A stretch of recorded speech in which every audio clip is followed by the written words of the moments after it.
Muitos pais pedem orientações para melhor educar os seus filhos. Bem, nós temos publicado uma série chamada Pais e Filhos, a Arte de Educar, que você acessa no YouTube, no canal Orientação Espírita. Mas isso não nos impede de tecer alguns comentários, mas indicando também o nosso livro Pais, Eduquem Seus Filhos. É todo um conteúdo para mostrar que o lar é a primeira escola e que os pais são os primeiros e os mais importantes educadores das crianças, no caso, seus filhos. A escola, por mais amor que os professores tenham ao que façam, e por melhor seja a sua dinâmica, a escola não existe para substituir a família. Como os professores, muitos deles inclusive também pais, não estão ali para substituir os pais dos seus educandos. Por isso, a primeira questão a lembrarmos é da necessidade da interação entre a família e a escola, entre os pais e os professores.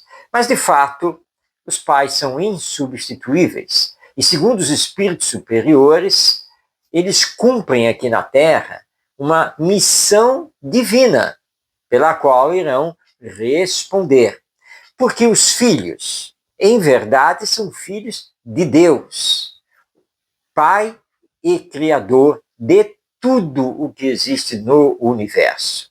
Então, quando os espíritos reencarnam como nossos filhos, temos que ter em mente que, para eles, nós geramos o corpo biológico, porque eles são individualidades imortais criadas por Deus, assim como nós. Então, os nossos filhos são dádivas de Deus, são empréstimos divinos. E é claro que vamos ter que prestar contas do que fizemos com esse ser que nos foi emprestado, com esse ser que nos foi dado, para que possamos educá-lo, corrigindo as suas más tendências e desenvolvendo as suas virtudes. Então, para isso, os pais precisam olhar para si mesmos. Sim, porque para bem educar, o educador precisa se educar. Podemos imaginar um pai ou uma mãe que, pretendendo educar seu filho, saia batendo nele, saia usando palavrões, atropelando, desrespeitando, dando sermões, e um minuto depois fazendo aquilo que, na verdade, está condenando junto ao seu filho. Ou seja, educar-se é muito importante, porque os pais precisam dar exemplo. Não basta gritar, castigar, falar, dar um sermão, ameaçar. Porque, primeiro, que essas coisas não são a verdadeira educação. E segundo, porque normalmente elas não são acompanhadas por bons exemplos. Fazer isso já não é um bom exemplo.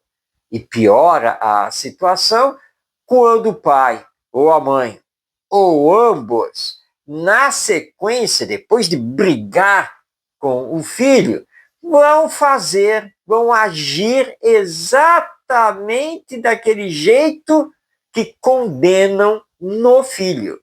Seu filho não pode, mas eles podem. Então, os pais devem lembrar a força que o exemplo possui.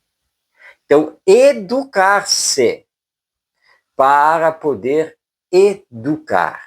Se não queremos que os nossos filhos tenham contato com as drogas, nós, Os pais responsáveis não podemos nos drogar. E o cigarro já é uma droga. Se nós queremos que eles tenham uma alimentação saudável, precisamos também usufruir de uma alimentação saudável para dar o exemplo.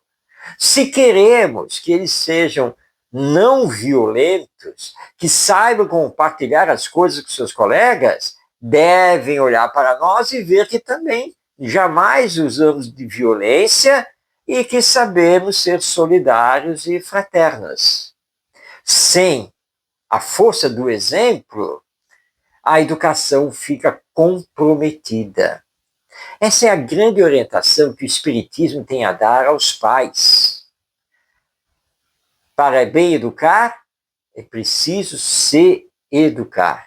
Para bem educar, é necessário dar o próprio exemplo. E a educação, na sua essência, ela deve ser moralizadora. Mas, para isso, os pais têm que ter um viver ético, de respeito a si mesmos, ao próximo e à lei divina.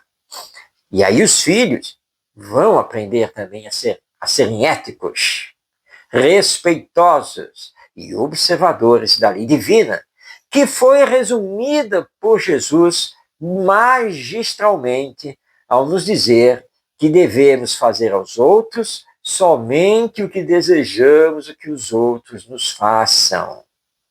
Essa é a grande regra da educação e que precisamos colocar em prática. Não apenas exigir que os nossos filhos se esforcem em colocar essa regra em prática. Nós, através do exemplo, é que devemos mostrar a eles que fazemos, que estamos também nesse esforço. É aí que, enquanto pais, nós vamos conseguir exercer a autoridade moral. E a autoridade moral não precisa criticar, não precisa gritar, não precisa ameaçar, nada dessas coisas. Porque, diante do exemplo que os pais estão dando, o filho se queda compreensivelmente, porque ele vê o quanto é bom, porque os pais são aquilo que estão pedindo que ele seja. Tudo isso carregado de muito amor, de muito afeto, de muita ternura, mas corrigindo as más tendências de caráter e sempre trabalhando para desenvolver mais e mais as virtudes, para que os filhos se tornem bons cidadãos, para que possam ser transformadores morais da humanidade. Sempre lembrando, o lar é a primeira escola e os pais são os mais importantes educadores das crianças. Não esqueçamos disso, para que o futuro da humanidade seja muito melhor do que o presente.